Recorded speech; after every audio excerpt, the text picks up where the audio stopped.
One of the last actions of the Trudeau government, you're going to read that on CBC or CTV or in the papers, was to give $42 million of relief to the big pot dealers, the legal pot dealers, the liberal insiders who run those pot companies, because they were having trouble making things meet. I'm sure all the single moms, all retired people are very, very glad that the liberal insiders are getting a $42 million break. And by the way, all the pot dealers who do it illegally, they seem to be doing very well, and they aren't getting government grants. But that was the Trudeau government. We're now on to the Carney government, and we have a prime minister who says, well, I don't know who or how that company I chaired went to New York until someone showed him the paper. You signed it, sir.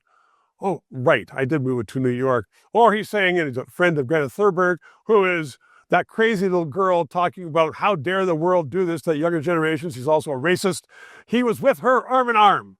I'm always going to be with her. I'm always going to be with banks who withhold financing from companies that are not net zero.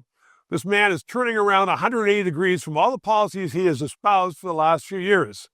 But where are Canadians on this? Where is the press? I heard recently they said Trudeau never answered a question in his 9 years. Yeah, that's true. But Canadian press didn't care about that. Canadians didn't know that.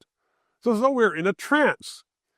And now, with the mainstream press, they're saying, well, Carney needs a little bit more time. They're going to be apologetic to this Liberal government. No one's saying this Liberal government has the same cabinet ministers who are in the Trudeau government.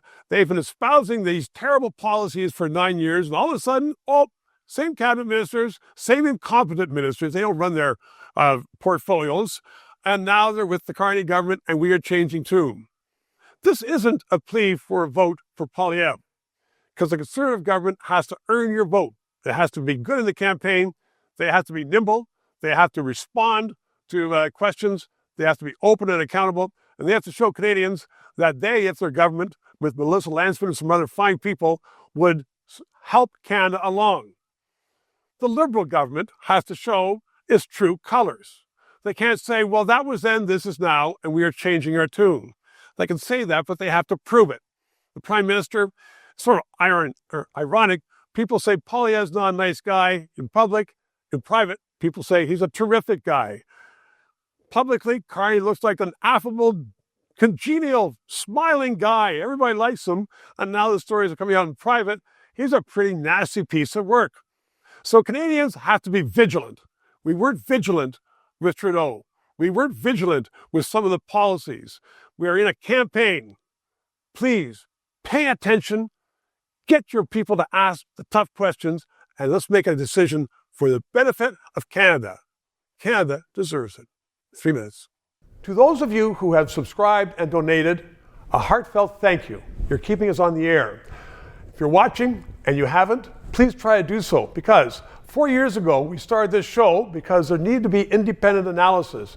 Now more than ever, with the Online Harms Act, once that gets into law, it's been passed once by the House, there are going to be hundreds of bureaucrats censoring the news in Canada, censoring this show. We need to keep it on the air. Thanks for your support.